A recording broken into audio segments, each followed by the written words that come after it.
Beginner box 2 question number 4 and 10 और beginner box 3 question number 4, 5, 6 and 8। ठीक है, discuss करना स्टार्ट करते हैं। देखना ध्यान से।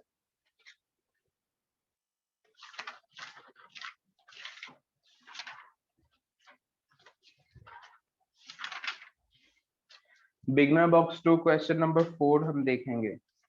Beginner box 2 question number 4। The maximum electric field intensity on the axis of uniformly charged ring of charge q and radius r will be. कल ही तो कराया था। बिगनर बॉक्स 2 का क्वेश्चन नंबर 15। ओके, ठीक है। देखो, याद करो कल करे थे अपन ने K Q X upon R square plus X square raise to power 3/2, याद है क्या? और हमें पता है कि for maximum electric field X should be equal to r/√2 plus minus के साथ। तो तुम्हें क्या करना है, इस एक्सप्रेशन में एक्स की ये वैल्यू रख देनी है, आंसर आ जाएगा। सही है ना? कर लोगे क्या? ये सिंपल है क्वेश्चन नंबर 4। अब हम देखते हैं क्वेश्चन नंबर 10। देखो, क्वेश्चन नंबर 10 तुम्हें विजुअलाइज करना होगा। ध्यान से देखना, मैं एक्सप्लेन कर रहा हूँ। Question number 10। देखो, पहले सिचुएशन को समझने की कोशिश करो। मानो ये जो मॉड्यूल है ना, इसे मैं कोई स्क्वायर प्लेट या फिर स्क्वायर स्ट्रक्चर जैसा कुछ कंसिडर करता हूँ। तो चार हमारे पास चार्जेस है, जिसको इस कॉर्नर पे, इस कॉर्नर पे, इस कॉर्नर पे और इस कॉर्नर पे हमने प्लेस किया। ठीक है, और इसके सेंटर से एक्स डिस्टेंस ऊपर कोई पॉइंट पी है, उस पी पॉइंट पे हम इलेक्ट्रिक फील्ड लिखना चाहते हैं। क्वेश्चन समझ में आया?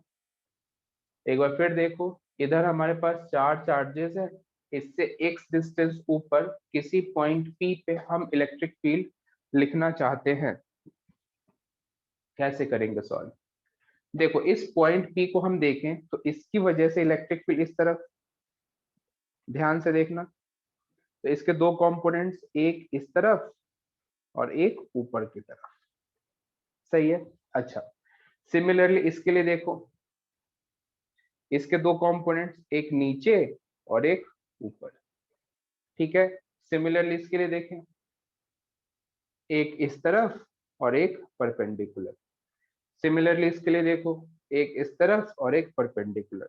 तो मैं क्या समझ में आ रहा है कि जो प्लेन है ना, ये वाला प्लेन, इस प्लेन पे हमारे पास चार वेक्टर्स है और चारों वेक्टर्स इक्वली एंगल पे है।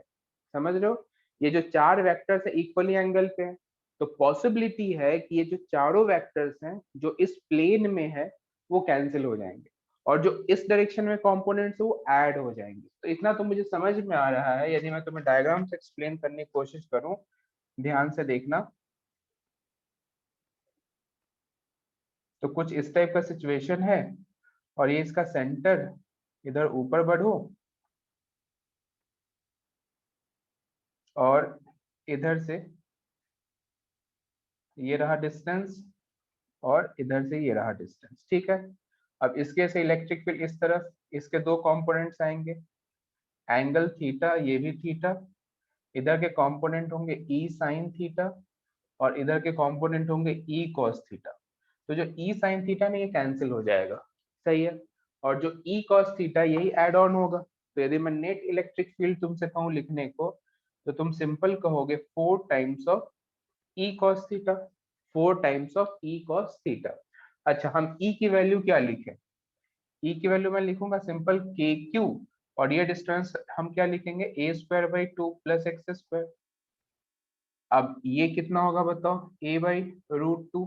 स्क्वायर करोगे तो इतना ही होगा, के Q upon a²/2 plus x², यही आना चाहिए ई। अच्छा, अब इसी ट्रायंगल में यदि तुमसे कहूं मैं कि cos थीटा लिख के बताओ, तो तुम cos थीटा कहोगे बेस अपॉन हाइपोटेनियस, और ये सिंपल आएगा x/x² प्लस a²/2। ठीक है, जब हम यहाँ पे वैल्यू पुट करें तो 4 टाइम्स के Q a² upon 2 plus x² पे पावर 3/2 और इधर x, ये मेरा आंसर होगा। समझ में आया हो तो इसका मैसेज करो, फील करो क्वेश्चन को।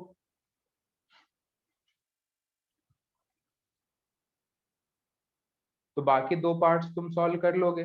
मैंने ऐसा माना है कि इन चारों कॉर्नर पे चार्ज कैसा है, पॉजिटिव।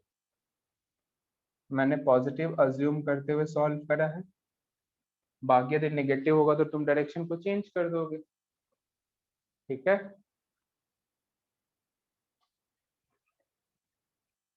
थर्ड पार्ट भी एक्सप्लेन करना है। चलो देखते हैं, पहले ये नोट करो।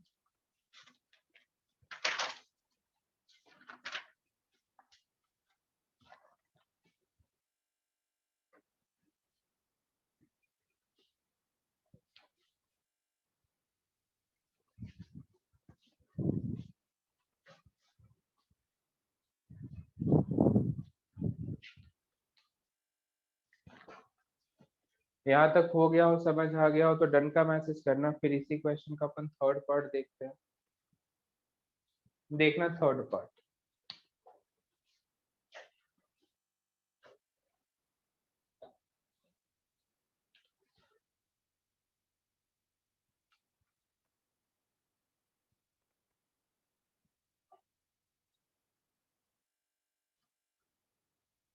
देखो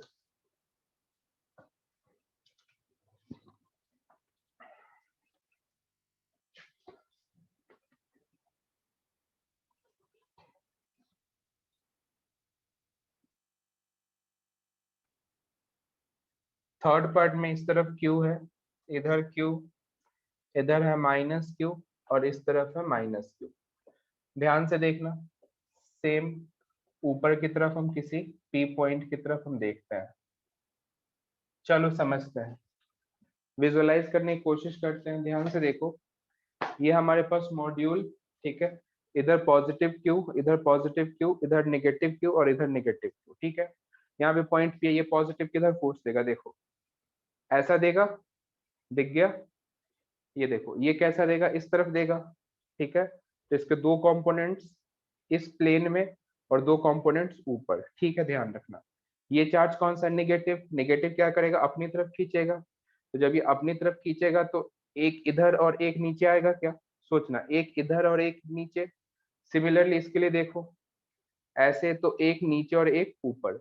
तो इस बार ऊपर के दो कंपोनेंट से नीचे के दो कंपोनेंट्स कैंसिल हो रहे हैं। ध्यान से देखना, इस बार ऊपर के कंपोनेंट्स कैंसिल हो रहे हैं, और सिर्फ इस प्लेन पे ना, इस प्लेन पे हमें ऐसा दिख रहा है कि दो इलेक्ट्रिक फील्ड इस तरीके से हैं, दो एक दूसरे के साथ कुछ एंगल पे हैं। क्या बात समझ रहे हो? और ये एंगल कितना है बता सकते हो क्या?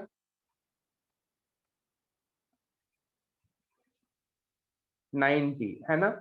अब सिंपल समझ में आता है कि इसके दो कंपोनेंट इधर और इधर, तो ये कंपोनेंट और इसके ये कंपोनेंट्स के बीच एंगल कितना होगा, 90।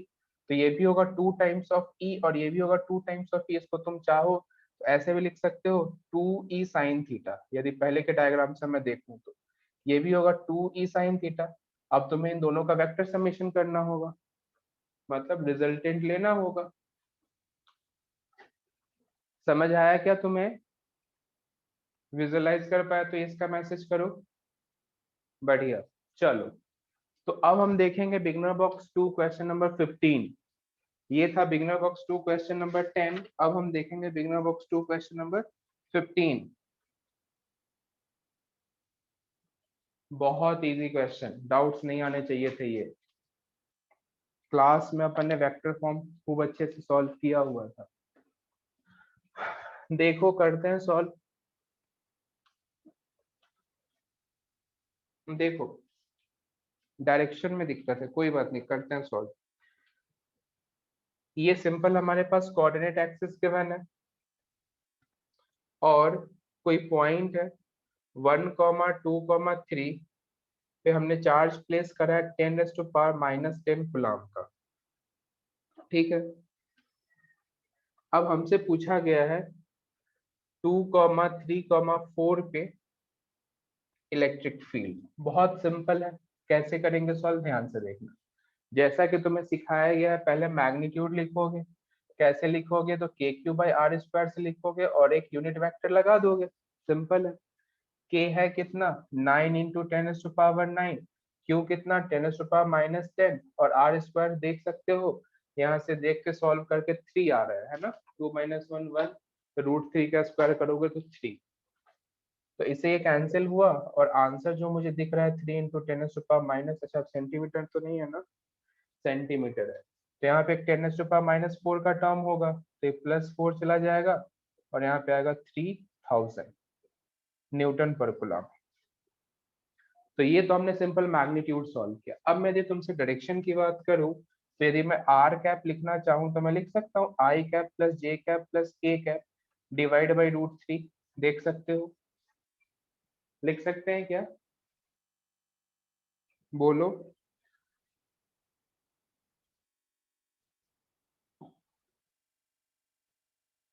है ना। अब हमसे क्या पूछा गया है, तो electric field intensity due to this .23, ठीक है। अब हमसे इसके बारे में पूछा गया है, तो ये हमें समझना है। तो देखो बहुत ध्यान से समझना। अब इसमें यदि मैं तुम्हें इसे और प्रॉपर तरीके से लिख के बताऊं, तो प्रॉपर तरीके से ई आ जाएगा 3000 divide by √3 I cap plus J cap plus के कैप, ये होना चाहिए आंसर। अब इसमें फर्स्ट ऑप्शन है कि 3000 न्यूटन पर coulomb along Z axis, Z axis के अलोंग तो 3000 डिवाइड बाई √3 है, तो ये आंसर नहीं होगा। 2000 वाला भी गलत है, थर्ड भी गलत है, इसका तो कोई ऑप्शन ही सही नहीं है, डी होना चाहिए, नन, है ना। आया समझ, कोई ऑप्शन ही नहीं मैच कर रहा। ये था बिगनर बॉक्स 2 क्वेश्चन नंबर 15। सी क्यों होगा, एक बात बताओ, क्या तुम्हें ये 1/√3 tan 1/√3 क्या 45 डिग्री होता है क्या। ये तो सिंपल है कि स्पेस में वेक्टर है, तो एंगल हमें 45 होने के लिए 1 होना चाहिए था ना, आई कैप जे कैप प्लस के कैप, सिंपल। तुम्हें याद होगा डायरेक्शन कोसाइन तुमने पढ़े हुए हो, तो डायरेक्शन कोसाइन में यदि मुझे कॉस अल्फा लिखना है तो एक्स का कॉफिशिएंट डिवाइड बाय मैग्नीट्यूड, बताओ क्या ये 45 डिग्री के बराबर है। वेक्टर में डायरेक्शन कोसाइन पढ़े होगे, याद करो, तो ये 45 तो है ही नहीं, ठीक है। तो ये था क्वेश्चन नंबर 15। तो अभी हमने बिगनर बॉक्स 2 का डिस्कशन करा, इसमें कोई और क्वेश्चन में डाउट है तो मैसेज करो। अब हम देखेंगे beginner box 3।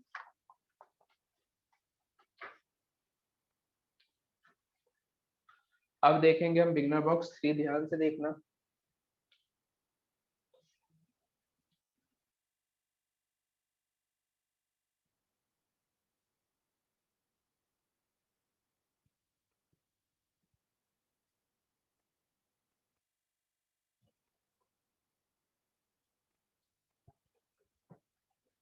Beginner box 3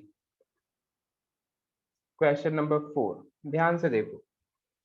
3 charges given है हमें, डायग्राम, +q 2q एंड इधर है 4q, इधर डिस्टेंस d, इधर डिस्टेंस d, इधर पॉइंट a b और c गिवन है। तो tension in string A B and B C हमसे पूछा गया है। बहुत सिंपल है, समझो। तो हम क्या करेंगे, पहले ए पे, इस वाले पे बी ड्रॉ करते हैं। तो देखो इधर ये धक्का देगा, तो ये फोर्स ड्यू टू 2q, ये धक्का देगा, फोर्स ड्यू टू 4q, यही होगा। और इधर जो होल्ड करके रखेगा, due to tension A B, है ना। तो मुझे क्या करना चाहिए, मुझे सिंपल करना चाहिए, tension due to A B मतलब string A B equals to force due to Q and force due to 2q, sorry 4q आएगा ना, हाँ। बस इसे सॉल्व करना है हमें। अब एक लाइन और मैं लिख दूं, तो k 4q q divide by 2d का स्क्वायर, फिर k q 2q divide by d का स्क्वायर, इसी को सॉल्व करते तो तुम्हें क्या मिल जाता, T A B. And similarly तो मैं इस बीसी स्ट्रिंग में टेंशन सॉल्व करना है, तो सी के लिए बी ड्रॉ करेंगे, इस पे फोर्स लगेगा 2q की वजह से और इधर फोर्स लगेगा q की वजह से, इसे होल्ड करके कौन रखेगा, स्ट्रिंग में टेंशन बीसी, है ना। वीडियो फ्रीज कहाँ हुआ है, सब कुछ ठीक तो चल रहा है।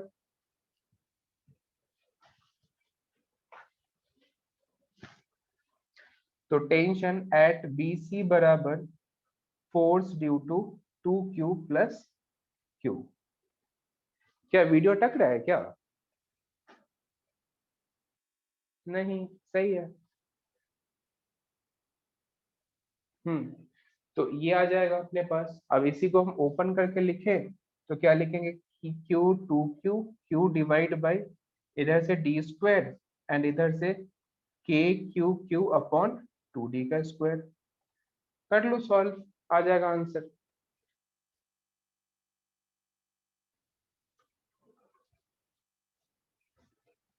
कर लोगे ना इसके आगे सॉल्व?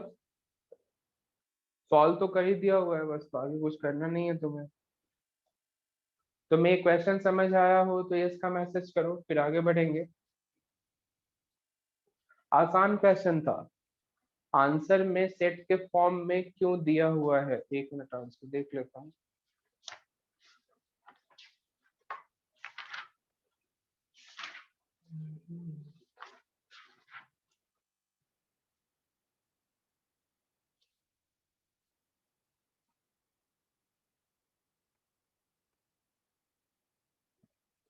अरे सेट के फॉर्म में नहीं दिया हुआ है, दो आंसर्स है ना, तो ब्रैकेट में करके दिया है उनने। इसे ओपन और क्लोज ब्रैकेट जैसा मत समझना। हाँ मैं समझ सकता हूँ, मैथ्स में तुम फंक्शन डोमेन रेंज ये सब पढ़ रहे होगे, तो ये सब ब्रैकेट को भी तुम नॉर्मल ब्रैकेट की तरह ट्रीट नहीं कर रहे होगे, ओपन और क्लोज ब्रैकेट की तरह ही देख रहे होगे। बट यहाँ पे इसका ये मतलब नहीं है, ठीक है। यहाँ पे सिंपल नॉर्मल ब्रैकेट है। जब तक हमने फंक्शन डोमेन रेंज नहीं पढ़ा हुआ तो उससे पहले वाला ये मतलब है, ठीक है। चलो आगे बढ़े क्या?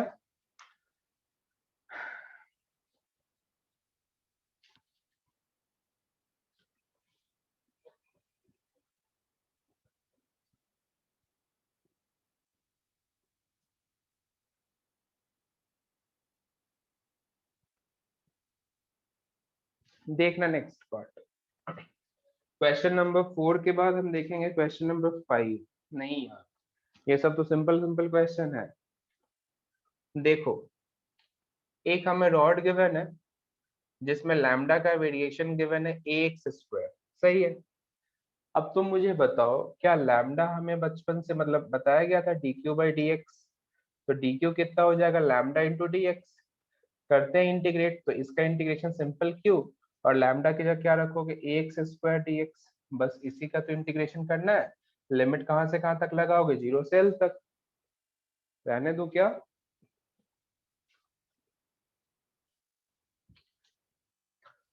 इसके लिए हम कोऑर्डिनेट 0,0 माने तो ये कोऑर्डिनेट कितना हो जाएगा, L,0। चलो, ये था क्वेश्चन नंबर 5। अब हम देखेंगे क्वेश्चन नंबर 6। 6 भी सेम ऐसा ही क्वेश्चन है। हमें डेंसिटी रो गिवन है ए आर स्क्वायर। सोचना, हमारे पास ये एक स्फीयर है। क्या करते हैं कि सेंटर से आर डिस्टेंस पे एक छोटा सा एलिमेंट हम कंसीडर करते हैं, ठीक है। अब ये जो एलिमेंट है, ये एलिमेंट तुम्हें किस टाइप का दिखेगा?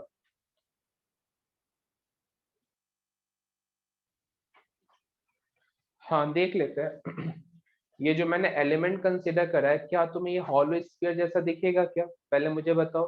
क्योंकि ये तो सॉलिड स्फीयर है, तो सॉलिड स्फीयर मैंने आर डिस्टेंस से जो कुछ एलिमेंट अज्यूम करा है, क्या ये सॉलिड स्फीयर दिखेगा? डिस्क कैसे हो सकता है, सोचो ना। कैसे हो सकता है डिस्क? सोचो सोचो, दिमाग लगाओ। मतलब हमारे पास कोई 3D स्ट्रक्चर है, मतलब समझो एक सिंपल गुलाब जामुन है, ठीक है। अब गुलाब जामुन के सेंटर से आर डिस्टेंस पे यदि मैं स्मॉल डी आर थिकनेस का एलिमेंट लूंगा, तो एक हॉलो स्फीयर जैसा दिखेगा ना। डिस्क दिखने का तो कोई सवाल ही नहीं है। हाँ अनियन भी ले सकते हो, बिल्कुल सही बात। क्या बात समझ रहे हो? तो अब ये जो हॉलो स्फीयर है, इसके लिए यदि मुझे वॉल्यूम लिखना हो तो मैं लिख सकता हूँ सरफेस एरिया इंटू थिकनेस, सही है। और हम रो को क्या लिख सकते हैं, D Q divide by D V. तो D Q equals to rho into D V. अब इसी को हमें सॉल्व करना है, तो क्यू इक्वल्स टू रो क्या लिख सकते हो, A R square.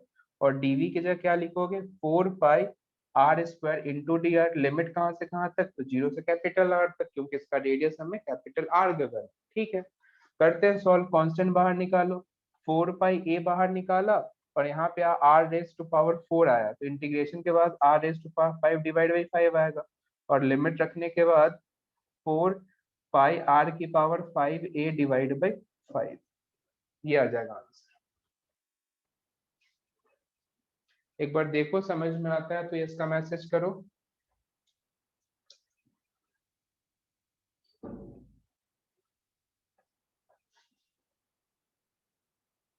Hollow sphere क्यों आएगा? ऑरेंज है, ऑरेंज एक सॉलिड स्फीयर हम यदि अज्यूम करते हैं तो उसका यदि मैं छिलका हटाऊं, छिलका, और ऊपर का जो कवर को हटा के उसे मैं किसी तरीके से अरेंज करने का कोशिश करूं, तो क्या मुझे वो हॉलो स्फीयर नहीं दिखेगा? अंदर खोखला, सोच के देखो, विजुअलाइज करो।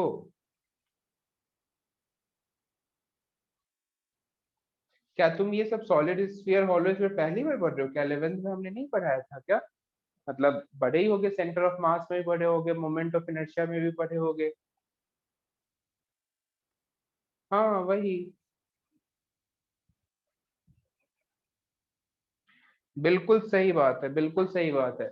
बहुत सारे hollow sphere different different radius के एक के ऊपर एक के ऊपर एक के ऊपर एक के ऊपर प्लेस करते जाओ, तो फिर वो सॉलिड स्फीयर बन जाएगा।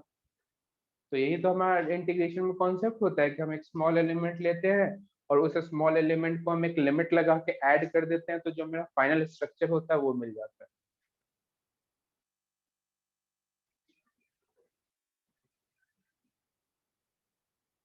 बिल्कुल सही, 4-5 बार बिल्कुल, फिर भी तुमने नहीं करा। हम्म। चलो, क्या तुम्हें ये क्वेश्चन अच्छे से समझ में आया तो यस का मैसेज करो। ये था क्वेश्चन नंबर 6। हाँ मैं 7 भी बताता हूँ, पहले 6 अपन डिस्कस कर लेते हैं। तो 4, 5, 6 तुम्हें अच्छे से समझ में आया हो तो यस का मैसेज करो सभी। फिर हम देखेंगे क्वेश्चन नंबर 7। क्वेश्चन नंबर 7 देखते हैं।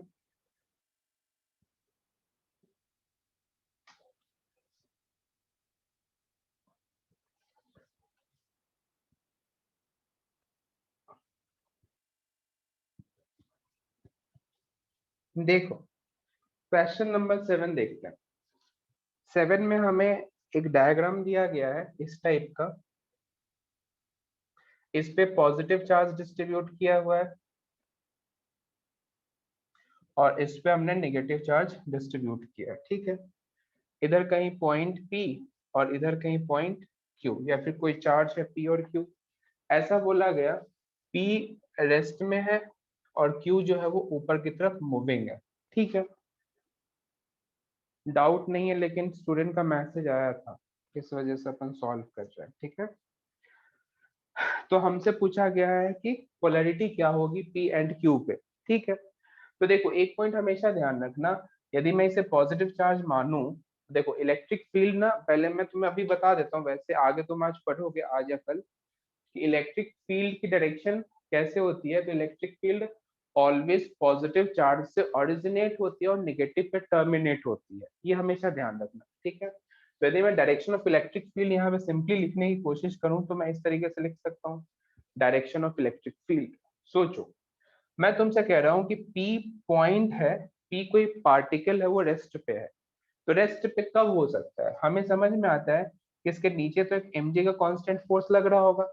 दैट मींस कि इस पे कोई ऊपर की तरफ फोर्स लगना चाहिए, जिसकी वजह से ये फोर्स इस mg को बैलेंस कर सके, है ना। तो इसका सीधा सीधा मतलब इस बात से समझ में आता है कि इस पी पॉइंट पे इलेक्ट्रोस्टैटिक फोर्स किधर लग रहा होगा? ऊपर की तरफ। कंफर्म है? अच्छा, ऊपर की तरफ लग रहा होगा, इसका क्या मतलब है? इसका मतलब तो सिंपल साफ है ना, कि इलेक्ट्रिक, अब तुम्हें पता है कि F equals to Q into E. अब ये भी तुम्हें पता है कि फोर्स की डायरेक्शन, यदि तुम पॉजिटिव चार्ज को हम यदि काउंट करते हैं, तो पॉजिटिव चार्ज पे इलेक्ट्रिक फील्ड की वजह से फोर्स का direction along the direction of electric field होती है, एंड नेगेटिव के लिए जस्ट रिवर्स। तो मुझे समझ में आ रहा है कि जो डायरेक्शन ऑफ फोर्स है वो opposite to the direction of electric field है। दैट मीन्स कि charge on point P should be negative. Point समझ में आया? एंड सिमिलरली क्यू के लिए हम देखें तो जब हम क्यू के लिए एफबीडी ड्रॉ करेंगे तो ऊपर की तरफ इलेक्ट्रोस्टैटिक फोर्स लगेगा और नीचे एमजी। अब देखो, तो इस पे भी हमें समझ में आता है कि इसके लिए भी पोलैरिटी क्या होगी, नेगेटिव। अब मैं तुमसे एक एडिशनल क्वेश्चन पूछना चाहता हूँ। मैं सिंपल ये पूछना चाहता हूँ कि पी पॉइंट पे जो चार्ज है उसका मैग्नीट्यूड और क्यू पॉइंट पे जो चार्ज है उसका मैग्नीट्यूड में क्या रिलेशन है, किस चार्ज का मैग्नीट्यूड ज्यादा होगा और किसका कम होगा। मैसेज करो तो मुझे। क्यू का ज्यादा होगा, बिल्कुल सही। ऐसा तुम्हें क्यों लगा, देखो क्योंकि फोर्स बराबर क्यू इंटू ई। अब हमें समझ में आता है कि इलेक्ट्रिक फील्ड तो दोनों के लिए सेम है, बट मैं फर्स्ट केस में देख रहा हूँ कि पी पॉइंट रेस्ट पे है बट क्यू ऊपर की तरफ मूविंग है, मींस कि ऊपर वाला जो फोर्स है वो ज्यादा मैग्नीट्यूड का होगा, तभी तो इसका नेट ऊपर की तरफ है। अच्छा, ज्यादा मैग्नीट्यूड कब हो सकता है, क्योंकि इलेक्ट्रिक फील्ड तो दोनों के लिए सेम है, दैट मीन्स क्यू को ज्यादा होना पड़ेगा। मतलब कि magnitude of charge Q should be greater than magnitude of charge P. समझ में आया हो तो यस का मैसेज करो।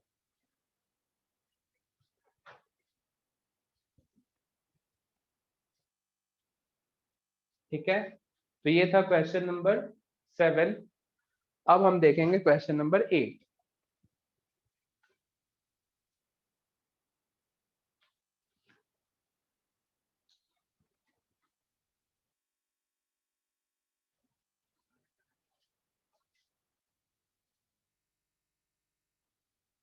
देखना क्वेश्चन नंबर 8।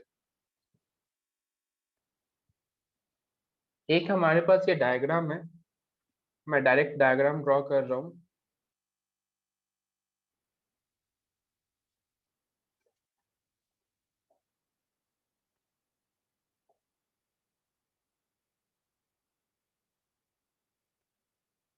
देखो, इसके सभी वर्टिसेस पे, कॉर्नर्स पे मैं क्यू चार्ज प्लेस कर देता हूँ, सभी कॉर्नर्स पे। ठीक है, क्यू चार्ज मैंने प्लेस कर दिया है और मैं कहता हूं कि इधर मैंने 2 क्यू चार्ज प्लेस करा है। तो यदि मैं इस डायग्राम को, मतलब इस, देखो इस डायग्राम को मैं इस डायग्राम में से माइनस करूंगा तो जो क्वेश्चन में डायग्राम है वो मुझे मिल जाएगा क्या, बोलो जल्दी से। अब कैसे मिलेगा, देखो हमने यहाँ से 2 क्यू चार्ज हटाया, सिंपल। तो इसके पास तो क्यू है, हमने यहाँ से 2 क्यू यहाँ पे रखा है, मतलब क्यू को पहले रिमूव करेगा और एक नेगेटिव चार्ज इस पे प्लेस कर देगा, राइट। इसका सिंपल सा मतलब है कि इस क्यूब की वजह से सेंटर पे इलेक्ट्रिक फील्ड जीरो, क्यों, क्योंकि एक रेगुलर स्ट्रक्चर है। एंड इसकी वजह से सिंपल क्या लिखोगे, 2k क्यूब, और मान लो डिस्टेंस x है तो सिंपल एक्स स्क्वायर, तो यही आंसर। और ये माइनस साइन क्या बताएगा, डायरेक्शन, जो कि अपन ने ऑलरेडी पहले डिस्कस किया हुआ है। जैसे सेंटर पे ये इलेक्ट्रिक फील्ड इस तरफ देगा तो इस नेगेटिव की वजह से ये डायरेक्शन ऑपोजिट हो जाएगी।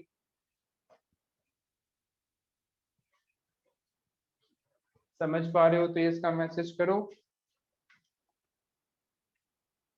और हमें क्वेश्चन में डिस्टेंस r गिवन है, तो मैं सिंपल यहाँ पे r स्क्वायर लिखूंगा।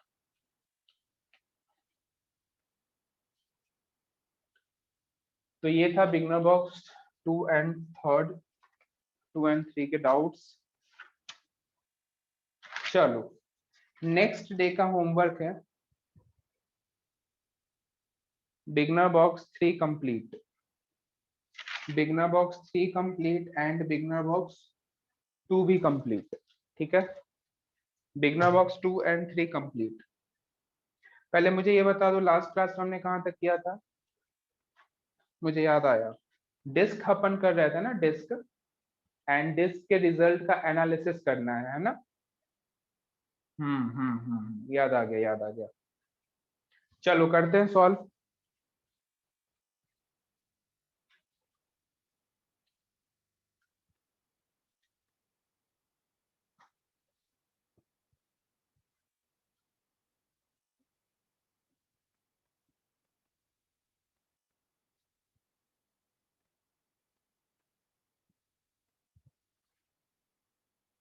देखो ध्यान से, हमारे पास रिजल्ट आया था E बराबर sigma upon 2 epsilon not 1 - x upon √r² + x।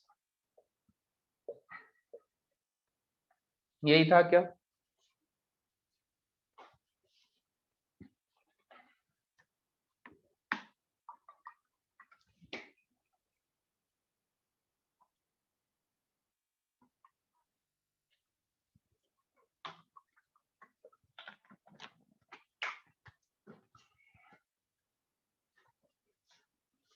यही था ना, देखना ध्यान से।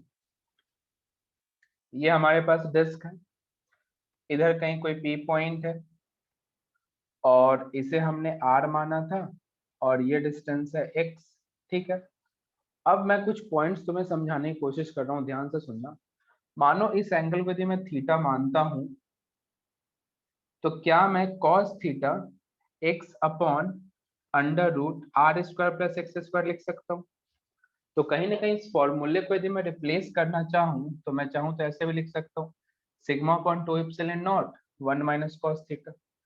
तो तुम ऐसे भी इसे याद रख सकते हो। अब मैं तुमसे कुछ पॉइंट्स, मैं मतलब इसमें अपन कुछ वेरिएशन करना चाहते हैं। वेरिएशन क्या है? फर्स्ट वेरिएशन है कि मैं तुमसे कहता हूँ कि एक्स ना बहुत बहुत बहुत बहुत कम है किससे, आर से, यानी कि रेडियस ऑफ डिस्क से।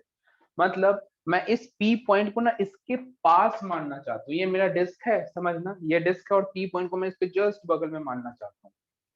तो हमने ये कंडीशन माना कि X very very very very less then है किससे, कैपिटल आर से। सोच के देखना, जब हम इसमें ये कंडीशन रखना चाहें तो कॉस थीटा कितना, एक्स यहाँ से मैं कॉमन निकालता हूँ तो यहाँ आ जाएगा one plus R by X का होल स्क्वायर, इसे कैंसिल होगा। और आर बाई एक्स जो है वो, देखो आर बाई एक्स, आर बहुत ज्यादा है मतलब ये इंफिनिटी को टेंड करेगा, तो वन अपॉन इंफिनिटी जीरो को टेंड करेगा। तो कॉस थीटा लगभग जीरो के बराबर, और ये तब होगा जब थीटा कितना हो, 90। कहने का मतलब बहुत सिंपल है कि जब हम ये कंडीशन मानते हैं तो मैं ई बराबर सिंपल लिखूंगा sigma upon two epsilon naught.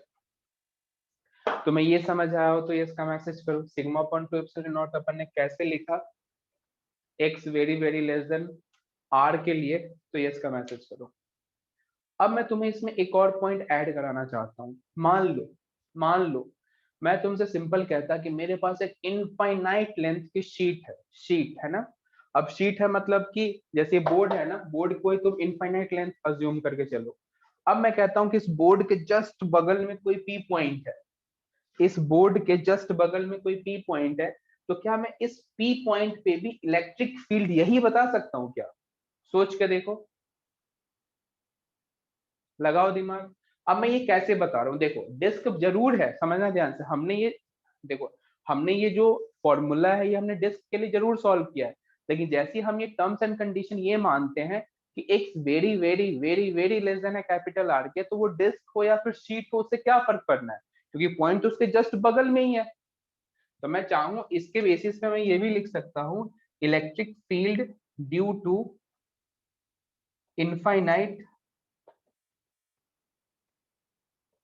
Infinite sheet equals to sigma upon two epsilon naught. Infinite charge लिख दो, है ना।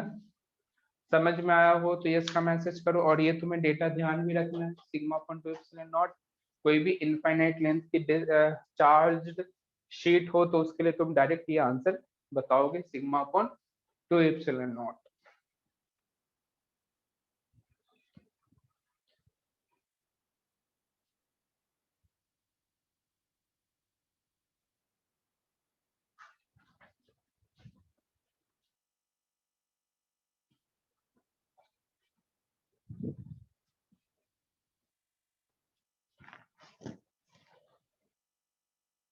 हाँ, सरफेस के ऊपर कहीं भी हो सकती है बिल्कुल, क्योंकि लेंथ इनफाइनाइट है, मतलब कहीं भी ले लो ना सरफेस के इधर। हाँ बिल्कुल बिल्कुल। हम यदि ये कंडीशन मानते हैं कि X very very very very less than R R है, तो कोई सा भी शेप लो कोई फर्क नहीं पड़ेगा।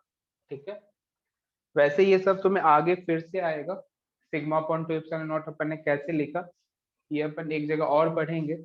इवन प्रॉपर डेफिनेशन पढ़ेंगे, प्रॉपर प्रूफ पढ़ेंगे कि sigma upon two epsilon naught ही क्यों आता है। ठीक है, तो यहाँ पे कनेक्ट होने जैसा पॉइंट था तो मैंने यहाँ पे कनेक्ट कर दिया। चलो यहाँ तक सब कुछ ऐसे समझ आया हो तो ये इसका मैसेज करो।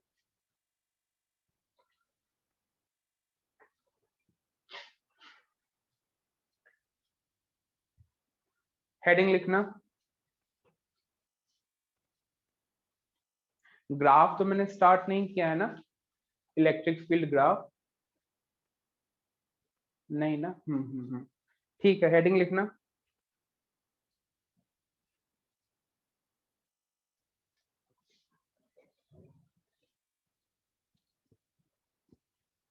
हेडिंग सिंपल ग्राफ लिख लो और उसमें केस फर्स्ट लिखो, due two point charge Q.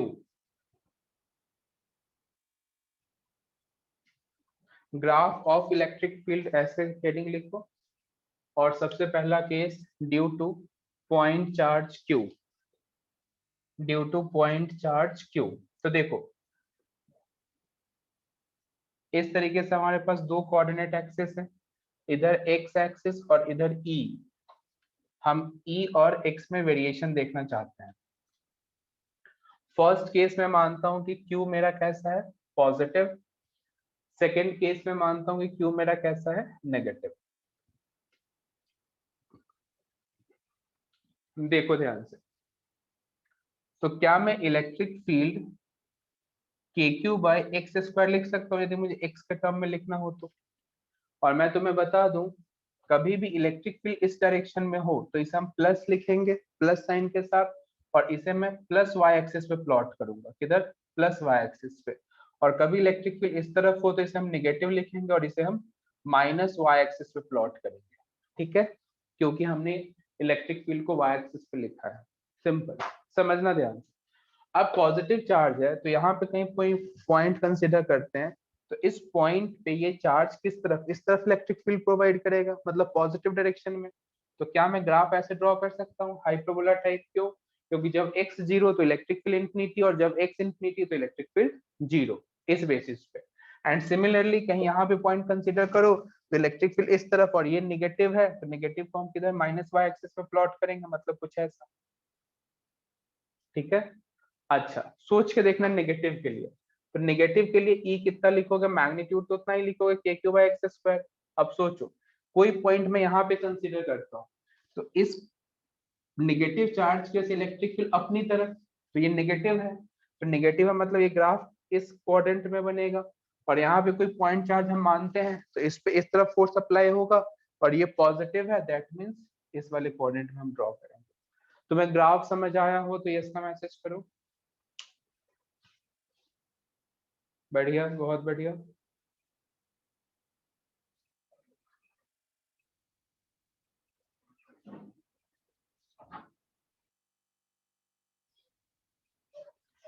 चलो नोट करो, नोट करने के बाद डन का मैसेज करो।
नोट कर लिए हो तो डन का मैसेज करो।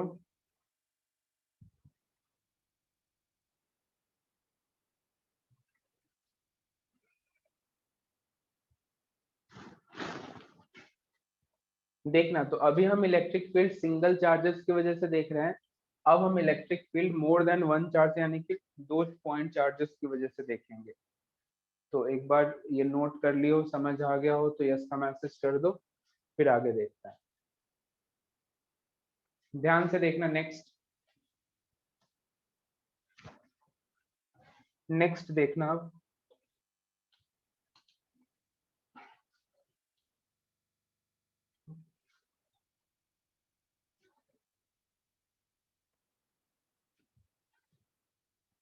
देखो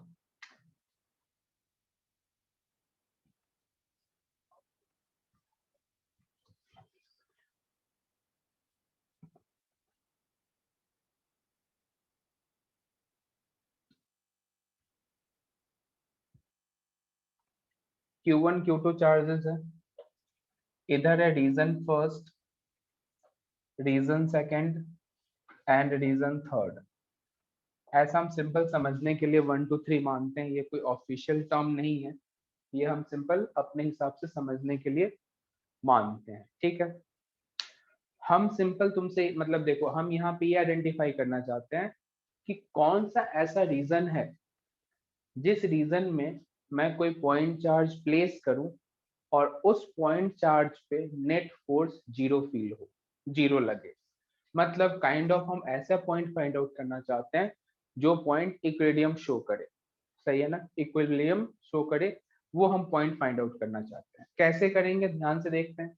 तो देखो सबसे पहले मैं रीजन फर्स्ट में कोई पॉइंट चार्ज अज्यूम करता हूँ, तो ये Q1 किधर अप्लाई करेगा, अपनी तरफ।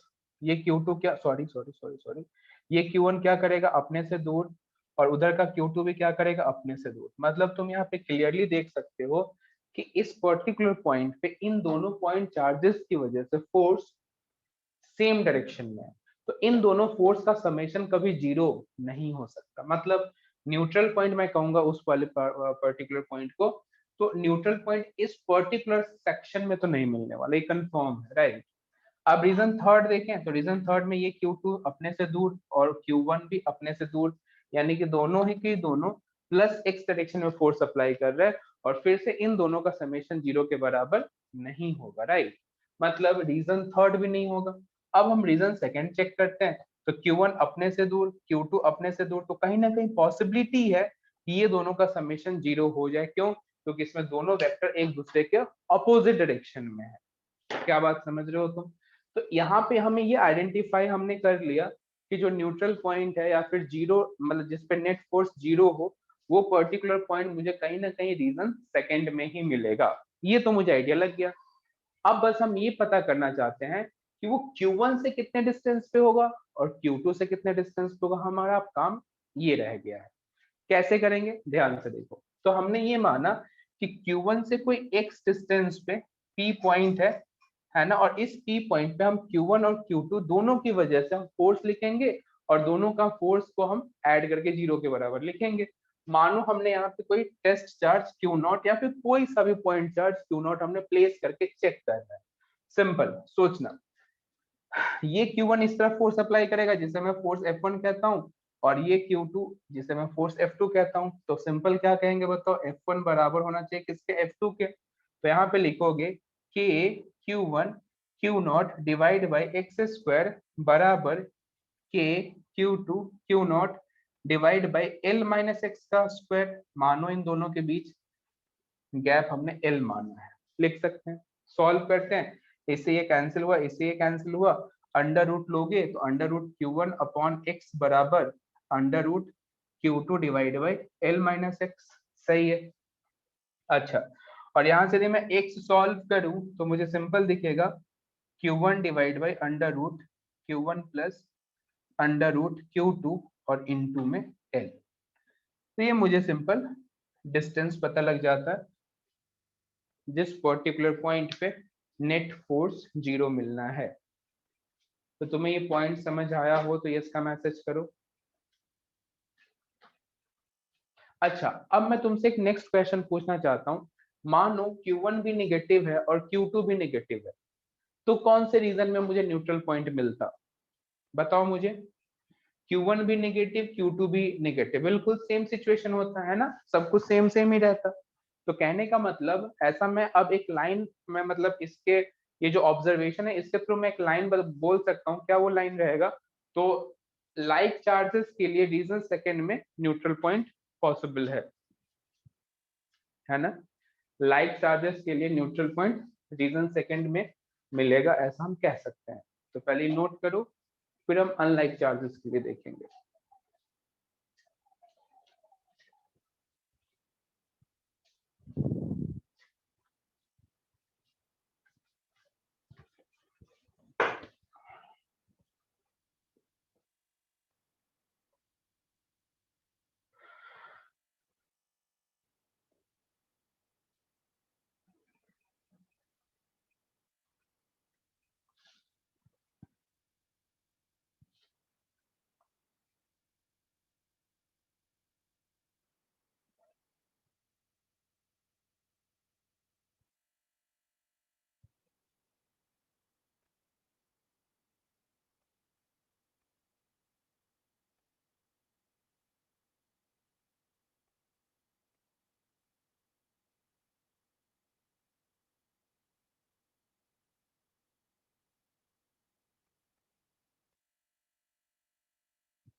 नोट कर लियो तो डन का मैसेज करना। चलो अब इसी का हम नेक्स्ट पार्ट देखते हैं।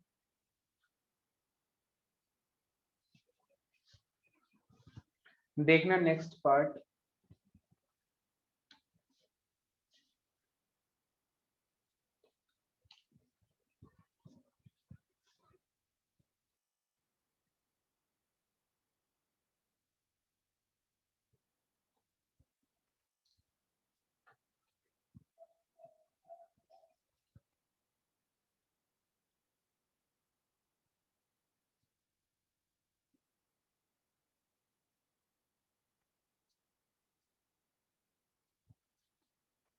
देखो नेक्स्ट पार्ट,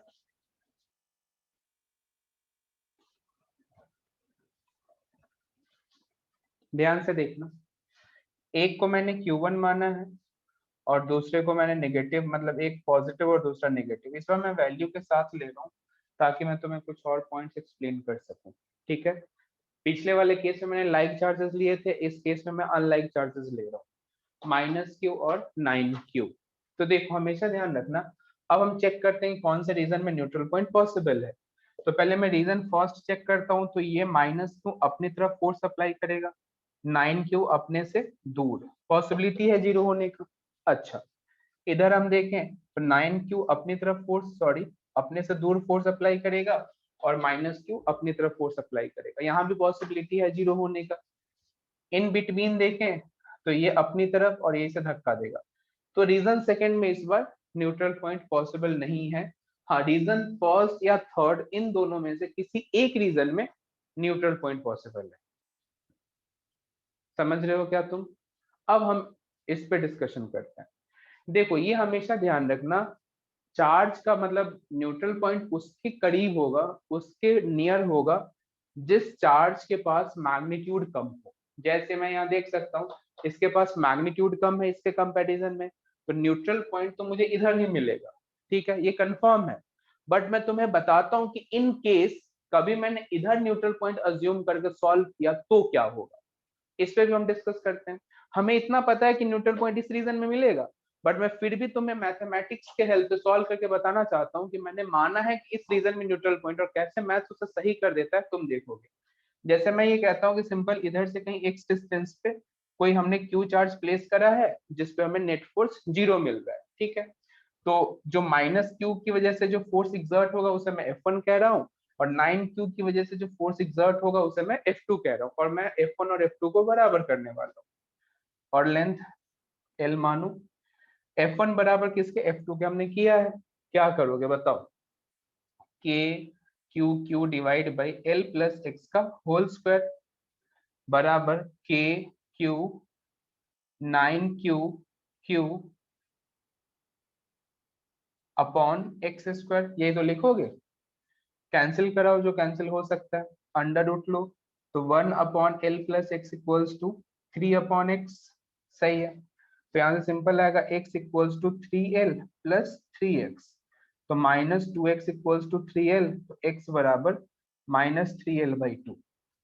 आंसर -3L/2 आया। मतलब क्या, मतलब सिंपल कि हमसे ये बोला गया कि आपने जिधर x अज्यूम करा है उससे अपोजिट डायरेक्शन में, माइनस अपोजिट डायरेक्शन में, मतलब 3L/2 आपको मूव करना है तो जाके न्यूट्रल पॉइंट मिलेगा।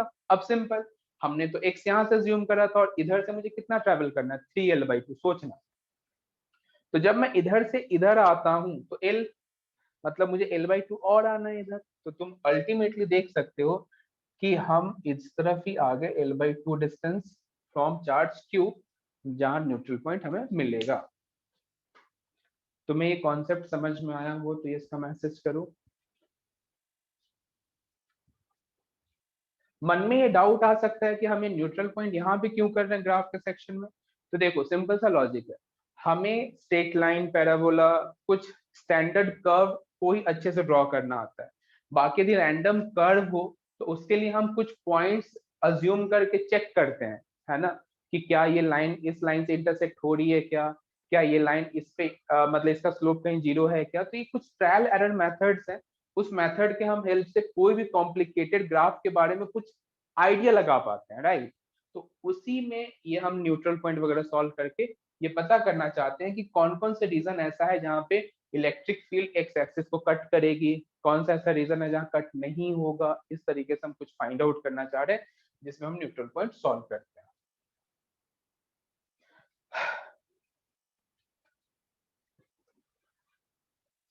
तो तुम्हें ये समझ में आया हो अच्छे से तो यस का मैसेज करो नोट करने के बाद।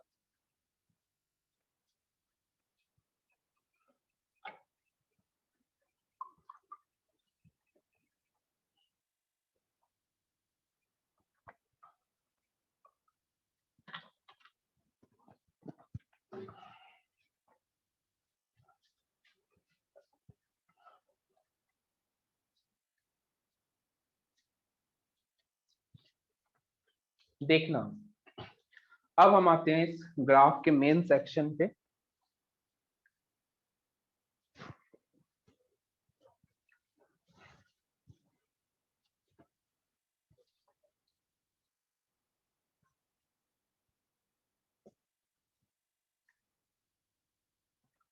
अब हम आते हैं ग्राफ के मेन सेक्शन पे, बहुत ध्यान से सुनना एक एक स्टेप। देखो, इस तरफ हमने माना है चार्ज Q और इधर हमने माना है 4Q। ठीक है, ग्राफ ड्रॉ करना चाहते हैं। तो इतना तो पता है कि न्यूट्रल पॉइंट कहाँ मिलने वाला है, रीजन सेकंड में। तो रीजन फर्स्ट एंड थर्ड को तो अपन आराम से ड्रॉ कर सकते हैं। कैसे करेंगे, ध्यान से देखेंगे। मानो हमने यहाँ पे कोई पॉइंट माना है, इस पॉइंट पे 4Q इस तरफ फोर्स अप्लाई करेगा और ये जो Q है ये भी इस तरफ फोर्स अप्लाई करेगा। मतलब ये दोनों ही चार्जेस सेम डायरेक्शन में फोर्स अप्लाई करने वाले हैं और ये डायरेक्शन हमने पॉजिटिव माना है, मींस ग्राफ इस तरीके से आएगा। क्यों? क्योंकि जब R इंफिनिटी, सॉरी, जब R 0 तो E इंफिनिटी, मतलब ये ऊपर से ही आता जाएगा। सही है। अच्छा, सिमिलरली इधर देखें, यहाँ पे कोई पॉइंट अज्यूम करते तो ये इस तरफ और वो भी इस तरफ, तो नेट इस तरफ है और इस तरफ को हमने नेगेटिव माना है तो सिंपल ग्राफ इस तरफ। तो रीजन फर्स्ट एंड थर्ड तुम्हें समझ आया हो तो यस का मैसेज करो।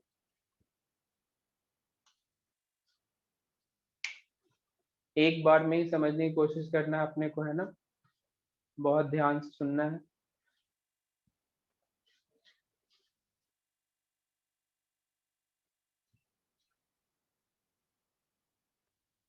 अरे जैसे हमने पॉइंट चार्ज के लिए ड्रॉ किया था ना, सेम वैसा ही है, एक बार सोचो खुद से।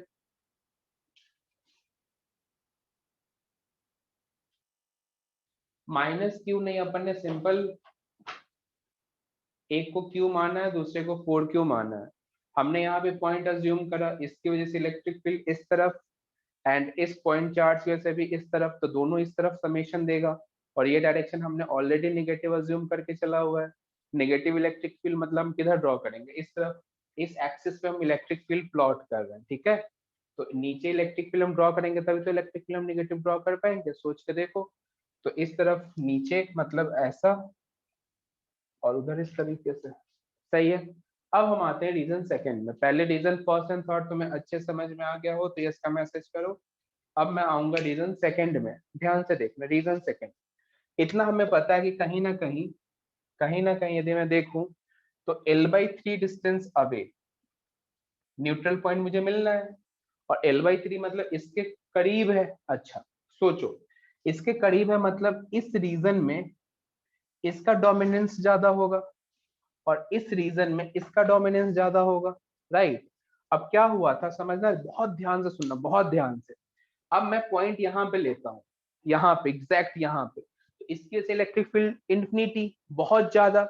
अब जैसे जैसे मैं आगे जाऊंगा तो इंफिनिटी से घटते घटते घटते घटते घटते घटते घटते घटते इस तरीके से। सिमिलरली जब ये यहाँ पे है तो इसके लिए इंफिनिटी, फिर इंफिनिटी से घटते घटते घटते घटते।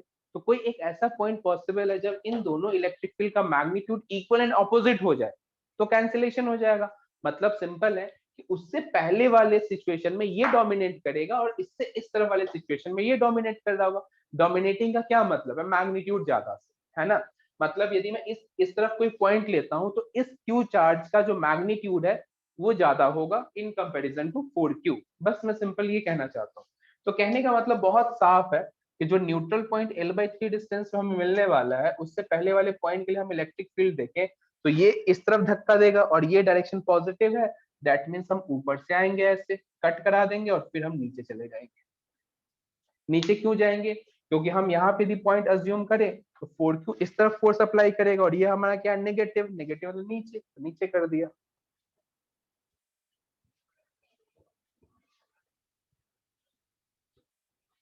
ड्रॉ करना।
नोट कर लिए हो तो डन का मैसेज करना।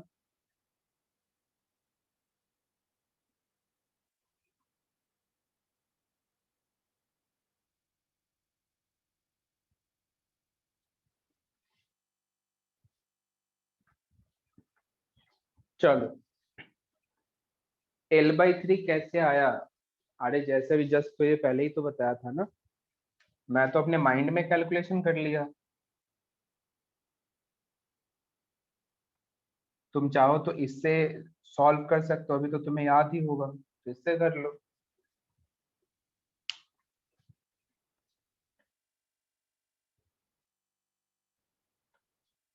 कोई डाउट नहीं? चलो अब मैं तुमसे क्वेश्चन पूछ रहा हूँ, इधर -Q है और इधर -4Q है। करो तो ग्राफ ड्रॉ जल्दी से। -Q और -4Q के लिए ग्राफ ड्रॉ करो।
डन। एक बार मैं ग्राफ ड्रॉ कर रहा हूँ, मैच जिसका हो जाए वो यस का मैसेज करना, ठीक है?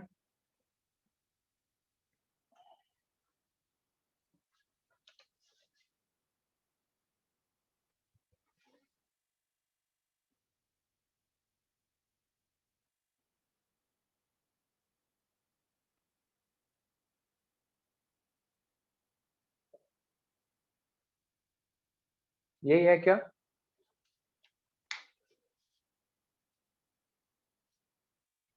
सही है ना? किसी को कोई डाउट नहीं? बढ़े आगे। तो अभी तक हम बेसिकली लाइक चार्जेस के लिए सॉल्व कर रहे थे, अब हम अनलाइक चार्जेस के लिए सॉल्व करेंगे। बीच में इसे कर्व जैसा ही बनाना ताकि तुम्हें फील आए, ठीक है? हम्म।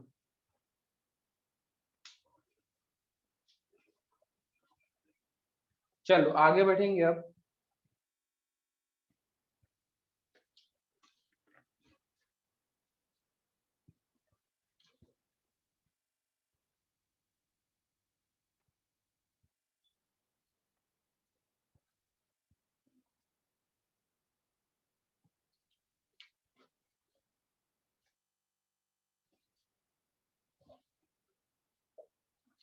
देखो ये हमारे पास इधर चार्ज है -q, और इस तरफ हम चार्ज मानते हैं 4q। अनलाइक चार्जेस है। अब हमें इसकी वजह से सॉल्व करना है। बताओ न्यूट्रल पॉइंट कौन से रीजन में होगा, जल्दी देख के बताओ। न्यूट्रल पॉइंट कौन से रीजन में है?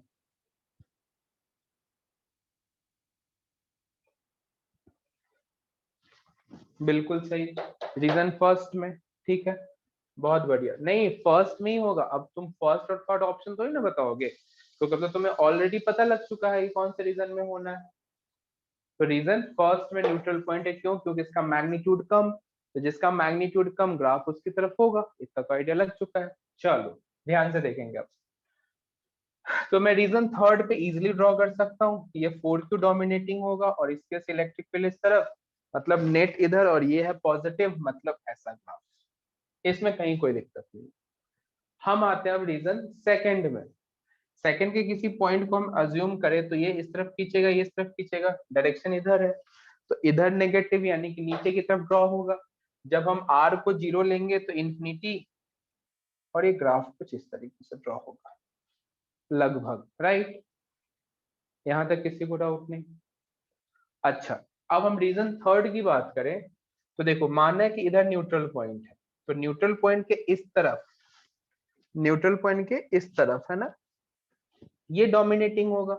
अब यहाँ पे कोई मैं पी पॉइंट रखूं तो ये अपनी तरफ खींच रहा है, यानी ये डायरेक्शन पॉजिटिव है। मतलब हम ग्राफ कुछ ऊपर से लेके आएंगे और ये कट करेगा, और जब x इंफिनिटी होगा तो इलेक्ट्रिक फील्ड 0, मतलब कहीं ना कहीं से इस तरीके से होना होगा। कुछ आया समझ? अब मैं तुम्हें इस ग्राफ का ना एक एक पॉइंट एक्सप्लेन कर रहा हूँ, एक एक पॉइंट एक्सप्लेन कर रहा हूँ प्योर मैथमेटिक्स के हेल्प से। बहुत ध्यान से सुनना। ग्राफ ऐसा ही क्यों बना, ये जो वर्टेक्स, ये से इसे मैं वर्टेक्स कर रहा हूँ, और ये वर्टेक्स इसकी तरफ होगा या इसकी तरफ होगा ये मैं तुम्हें बताऊंगा।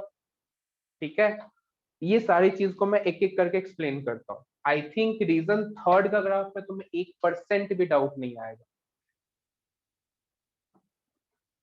है ना? रीजन थर्ड तुम्हें अच्छे समझ में आ गया होगा, रीजन थर्ड का जो ग्राफ है। मेन हम बात करेंगे रीजन फर्स्ट और सेकंड की। तो पहले तुम एक ग्राफ ड्रॉ कर लो, फिर मैं एक्सप्लेन करता हूँ एक एक रीजन को। करो तो ड्रॉ जल्दी से।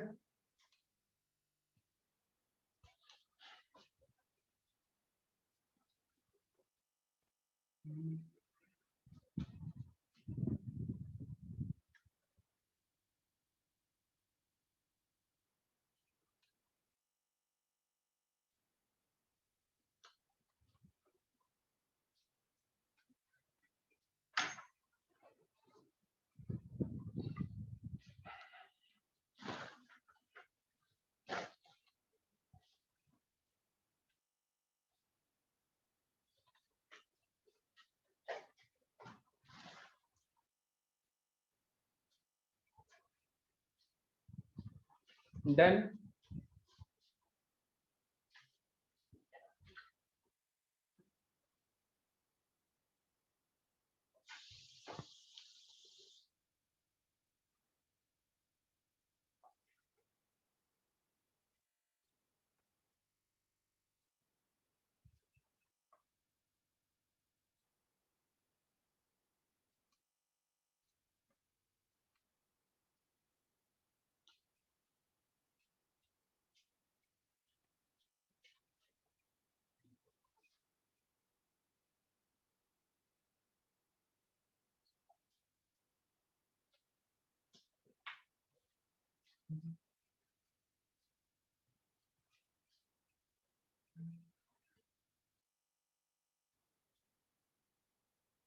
बढ़िया, x इक्वल्स टू एल, सही है, बढ़िया। हाँ तब तक सभी ना ये न्यूट्रल पॉइंट भी कैलकुलेट करके बताओ, तो ये डिस्टेंस क्या होगी, जल्दी से बताओ तो सभी, सॉल्व करके बताओ।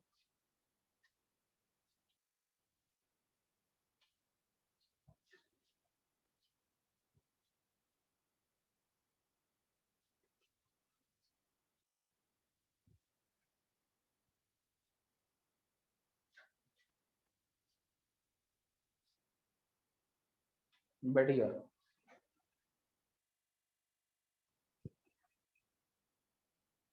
सभी सॉल्व करो।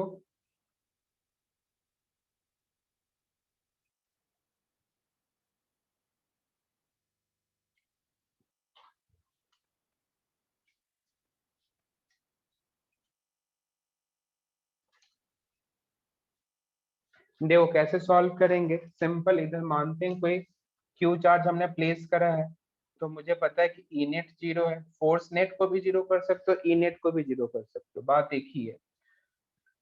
क्या लिखते, के क्यू अपॉन एक्स स्क्वायर, है ना, के क्यू अपॉन एक्स स्क्वायर बराबर K four Q upon L plus X का होल स्क्वायर, इसे कैंसिल होगा, अंडर रूट ले लो, तो one upon X equals to one upon L plus X, और ऊपर आ जाएगा टू। ठीक है, करेंगे सॉल्व, तो एल प्लस एक्स बराबर टू एक्स और एक्स बराबर सिंपल एल, तो एक्स इक्वल्स टू एल पे मुझे क्या मिलेगा, न्यूट्रल पॉइंट। आई थिंक इसमें कहीं कोई डाउट नहीं होगा।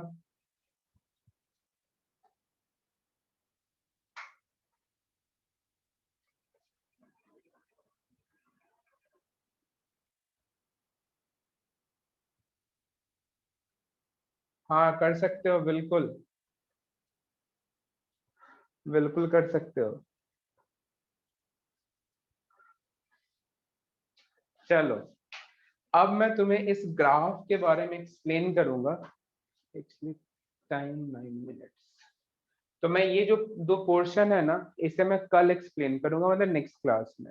ये मैं नेक्स्ट क्लास में इसलिए कह रहा हूँ क्योंकि इसमें थोड़ा टाइम लगेगा, और ये दोनों कनेक्टिंग है, तो यदि अपन ने एक्सप्लेन करा और बीच में क्लास ओवर हो जाती है तो फिर अपने को अच्छे से फील नहीं आ पाएगी, ठीक है।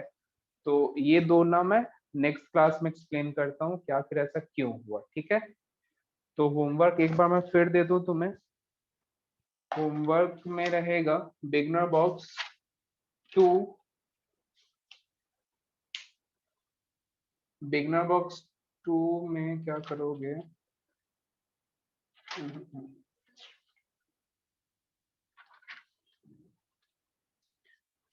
होमवर्क मत सॉल्व करना, बिगनर बॉक्स टू और थ्री नहीं है, अभी काइनेमेटिक्स से सॉल्व करना।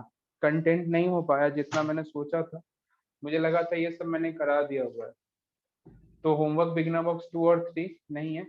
एचसीवी कर सकते हो 30 तक, अब आगे प्रोसीड कर लेना, 20 तक तो कर चुके हो ना, अब 20 से 30 तक प्रोसीड कर लो, ठीक है।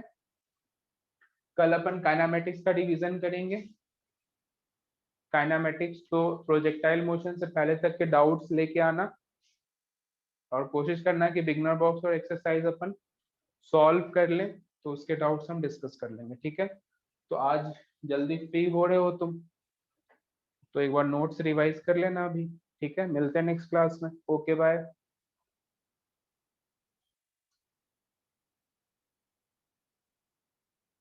Thank you.